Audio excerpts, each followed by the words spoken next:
राम राम सभी को जय श्री कृष्णा। आप सभी लोग का दिन मंगलमय हो। तो चलिए कहानी शुरू करते हैं। कब और कैसे हुआ था भगवान राम और माता सीता का विवाह? भगवान राम और माता सीता के विवाह की वर्षगांठ के रूप में मनाया जाता है। इस पावन अवसर पर विधि विधान से अयोध्या नरेश प्रभु श्री राम और जनक दुलारी माता सीता की पूजा की जाती है।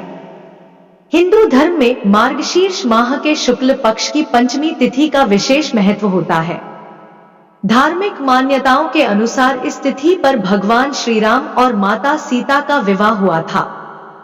इस साल 17 दिसंबर 2023 को मार्गशीर्ष माह के शुक्ल पक्ष की पंचमी तिथि है।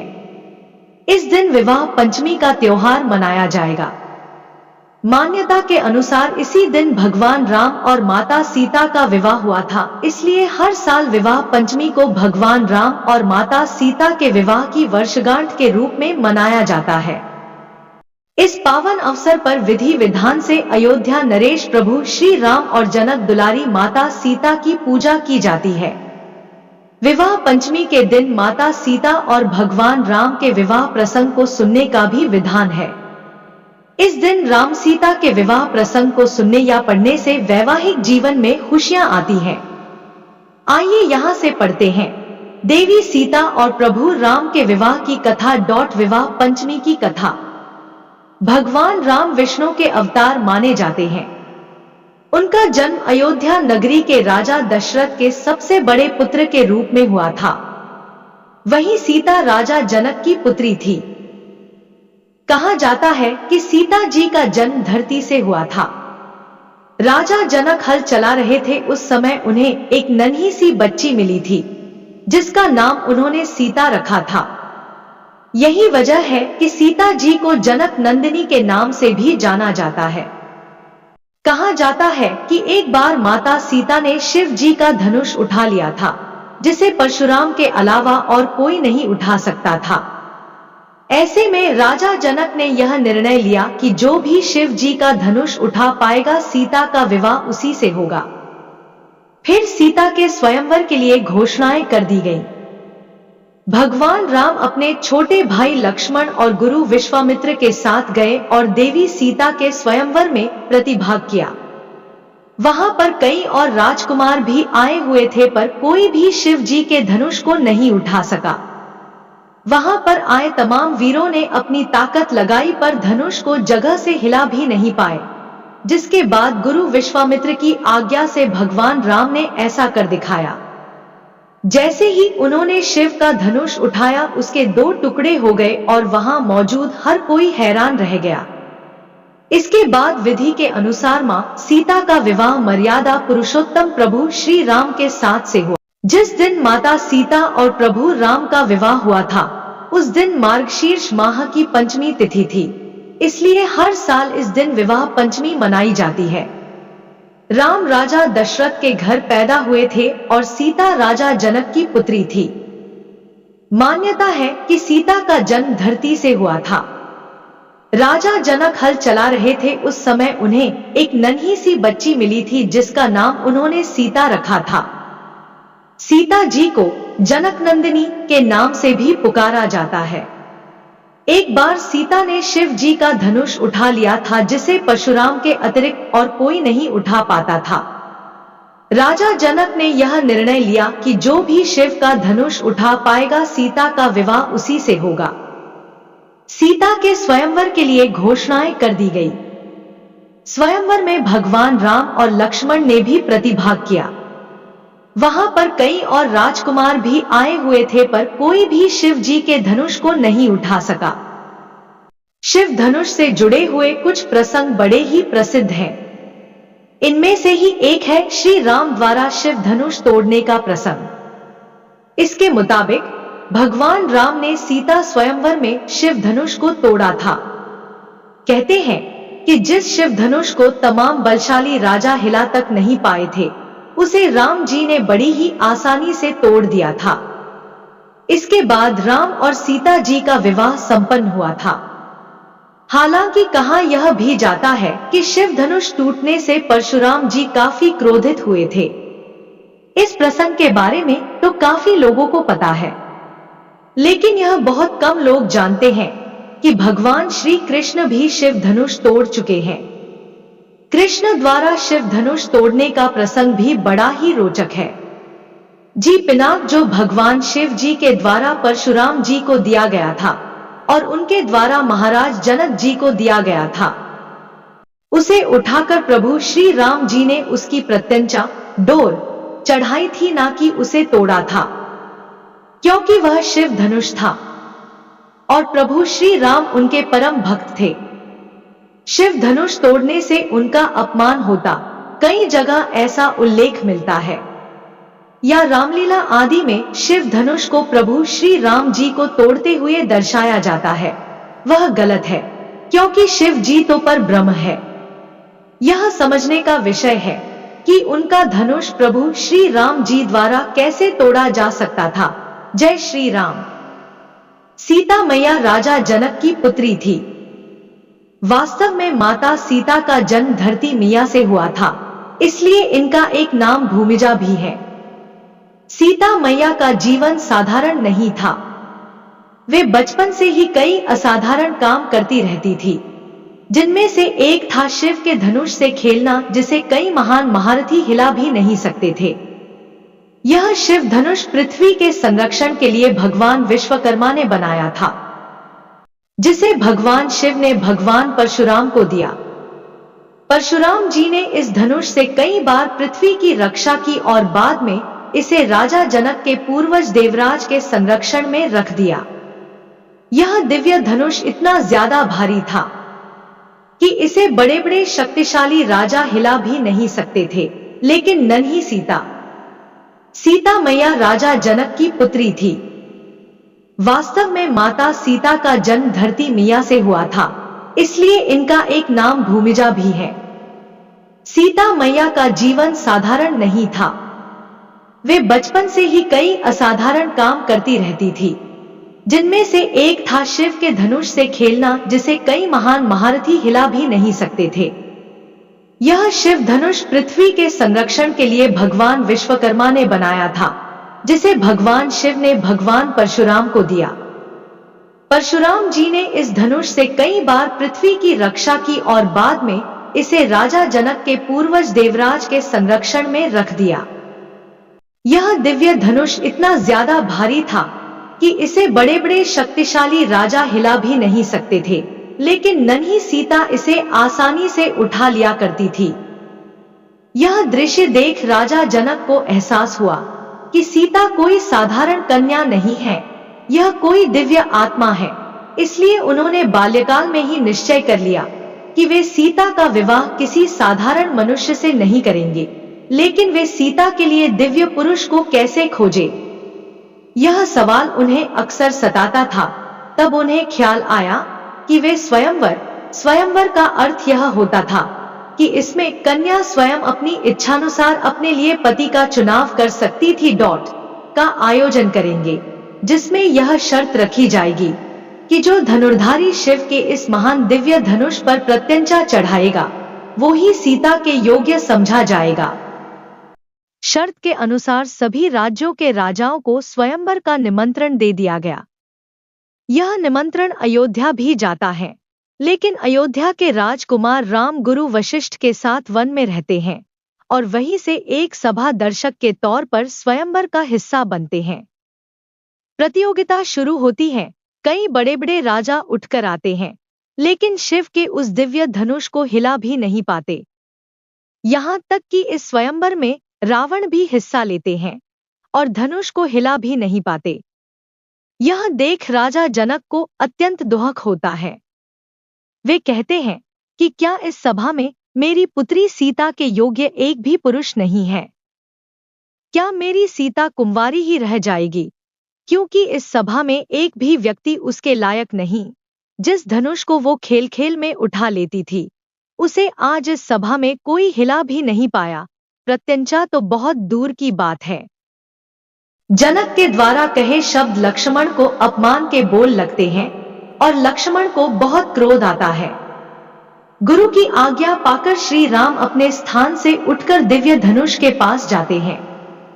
सभी की निगाहें राम पर ही टिकी जाती हैं, उनका गठीला शरीर, मस्तक का तेज सभी को आकर्षित करता है। श्री राम धनुष को प्रणाम करते हैं और एक झटके में ही उसे उठा लेते हैं, और जैसे ही प्रत्यंचा चढ़ाने के लिए धनुष को मोड़ते हैं, वह टूटकर 2 हिस्सों में गिर जाता है। इस प्रकार शर्त पूरी होती है और सभी तरफ से फूलों की वर्षा होने लगी। देवी देवता भी आकाश से राम पर फूलों की वर्षा करते हैं। सीता जी श्री राम के गले में वरमाला डालकर उनका वरण करती हैं और मिथिला में जश्न का आरंभ होता है। लेकिन धनुष के टूटने का आभास जैसे ही भगवान परशुराम को होता है, वे क्रोध से भर जाते हैं। और मिथिला की उस सभा में आप पहुंचते हैं। उनके क्रोध से धरती कंपित होने लगती है, देते हैं। लेकिन जैसे श्री राम ने भगवान परशुराम के चरण स्पर्श कर क्षमा मांगते हैं, भगवान परशुराम समझ जाते हैं कि वास्तव में राम एक साधारण मनुष्य नहीं, अपितु भगवान विष्णु का अवतार है, और वे अपने क्रोध को खत्म कर सिया राम को आशीर्वाद। स्तोत्र गूगल बाबा व नीले शब्दों का लिंक। धन्यवाद। राजा जनक हताश हो गए और उन्होंने कहा कि क्या कोई भी मेरी पुत्री के योग्य नहीं है। तब महर्षि वशिष्ठ ने भगवान राम को शिव जी के धनुष की प्रत्यंचा चढ़ाने को कहा। गुरु की आज्ञा का पालन करते हुए भगवान राम शिव जी के धनुष की प्रत्यंचा चढ़ाने लगे और धनुष टूट गया। इस प्रकार सीता जी का विवाह राम भारतीय समाज में राम और सीता को आदर्श दंपत्ति, पति पत्नी का उदाहरण समझा जाता है। राम सीता का जीवन प्रेम, आदर्श, समर्पण और मूल्यों को प्रदर्शित करता है। आजकल अयोध्या और राम मंदिर दोनों ही काफी चर्चा में हैं। 22 जनवरी को अयोध्या में श्री राम की प्रतिमा की प्राण प्रतिष्ठा होने वाली है। वैसे तो रामायण का हर एक प्रसंग ही मन को मोहित करने वाला है। राम और सीता की मुलाकात और उनके स्वयंवर से जुड़े कुछ प्रसंग हैं, जिनकी जानकारी शायद ही कुछ लोगों को होगी। श्री राम द्वारा तोड़े गए धनुष को लेकर भी कुछ रहस्य बताए गए हैं। आइए जानते हैं राम सीता स्वयंवर और धनुष से इसके संबंध के बारे में। राम सीता स्वयंवर कथा। पौराणिक कथाओं के बारे में बात करें तो राजा जनक भगवान शिव के वंशज थे और भोलेनाथ का धनुष उनके राजमहल में रखा था। एक बार महाराज जनक ने अपनी पुत्री सीता के स्वयंवर की घोषणा का साथ ये भी ऐलान कर दिया कि जो धनुष की प्रत्यंचा को चढ़ा देगा, उसी से मेरी पुत्री सीता का विवाह होगा। शिव धनुष कोई साधारण धनुष नहीं था, बल्कि उस काल का ब्रह्मास्त्र था। उस चमत्कारिक धनुष के संचालन की विधि राजा जनक, माता सीता, आचार्य श्री परशुराम और आचार्य श्री विश्वामित्र को ही ज्ञात थी। जनक राज को इस बात का डर सताने लगा था कि अगर धनुष रावण के हाथ लग गया तो इस सृष्टि का विनाश हो जाएगा। इसलिए विश्वामित्र ने पहले ही भगवान राम को उसके संचालन की विधि बता दी थी। जब श्री राम द्वारा वह धनुष टूट गया तभी परशुराम जी को बहुत क्रोध आया, लेकिन आचार्य विश्वामित्र एवं लक्ष्मण के समझाने के बाद कि वह एक पुरातन यंत्र था, इसलिए संचालित करते ही टूट गया। तब जाकर श्री परशुराम का राम ने जब प्रत्यंचा चढ़ाकर धनुष को तोड़ा और माता सीता से उसका विवाह संपन्न हो गया। विज्ञापन। कैसे हुई पिनाक धनुष की उत्पत्ति? शास्त्रों के अनुसार एक बार महर्षि कण्व ने ब्रह्मदेव की घोर तपस्या की। अपने ध्यान में इतने गहरे खो गए कि वर्षों तक बिना हिले तपस्या करते रहे, जिससे उनके शरीर पर दीमकों ने बाबी बना ली। उस बाबी पर बांस का एक पेड़ उगाया जो साधारण नहीं था। ब्रह्मादेव ने महर्षि कण्व की तपस्या से खुश होकर उन्हें उनके मनचाहे वरदान प्रदान किए और उस बांस को भगवान विश्वकर्मा को दे दिए। इनसे विश्वकर्मा जी ने 2 शक्तिशाली धनुष शारंग और पिनाक बनाए, जिसमें से श्री हरि विष्णु को उन्होंने शारंग और भगवान शिव को पिनाक धनुष प्रदान किया। भगवान शिव ने इस धनुष को त्रिपुरासुर को मारने में उपयोग किया और देवों को सौंप दिया। जब देवों का समय खत्म हुआ तो देवों ने यह धनुष राजा जनक के पूर्वज देवरात को सौंपा गया। देवताओं ने इस धनुष को महाराजा जनक जी के पूर्वज देवरात को दे दिया। शिवजी का वह धनुष उन्हीं की धरोहर स्वरूप जनक जी के पास सुरक्षित था। इस शिवधनुष को उठाने की क्षमता कोई नहीं रखता था। एक बार देवी सीता जी ने इस धनुष को उठा दिया था, जिससे प्रभावित होकर जनक जी ने सोचा कि यह कोई साधारण कन्या नहीं है, अतः जो भी इससे विवाह करेगा वह भी साधारण पुरुष नहीं होना चाहिए। इसीलिए ही जनक जी ने सीता जी के स्वयंवर का आयोजन किया था और यह शर्त रखी थी कि जो कोई भी इस शिवधनुष को उठाकर तोड़ेगा, सीता जी उसी से विवाह करेंगी। उस सभा में भगवान श्री राम ने अंततः शिवधनुष तोड़कर सीता जी से विवाह किया था। वाल्मीकि रामायण में नहीं है सीता स्वयंवर में रावण के आने का जिक्र, ना ही कभी परशुराम और लक्ष्मण के बीच कोई वाद विवाद हुआ था, तो फिर क्या है सच्चाई?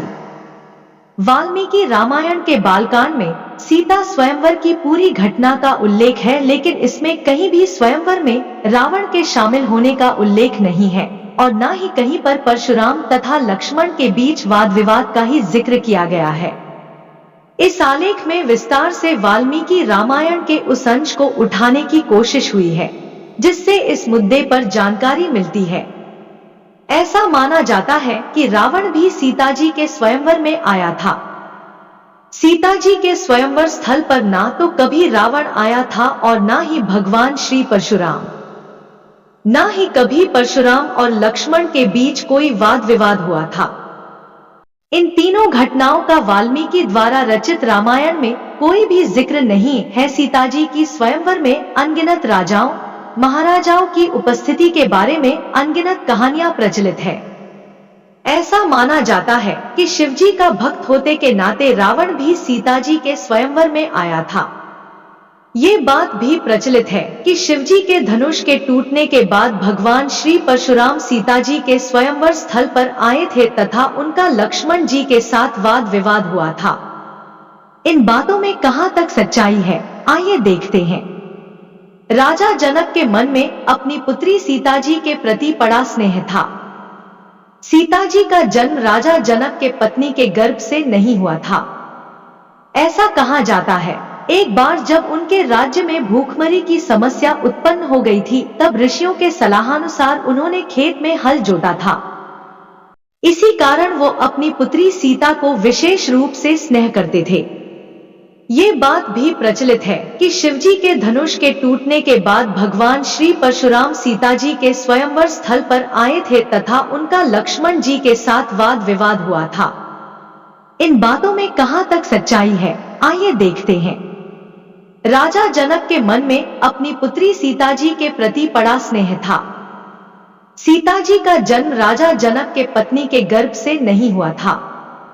ऐसा कहा जाता है एक बार जब उनके राज्य में भूखमरी की समस्या उत्पन्न हो गई थी, तब ऋषियों के सलाहानुसार उन्होंने खेत में हल जोता था और इसी प्रक्रिया में हल के नोक से जोते जाने पर उनको खेत से सीता के रूप में एक पुत्री की प्राप्ति हुई थी। इस घटना के बाद उनके राज्य में जो दुर्भिक्ष पड़ा हुआ था वो खत्म हो गया। इसी कारण वो अपनी पुत्री सीता को विशेष रूप से स्नेह करते थे।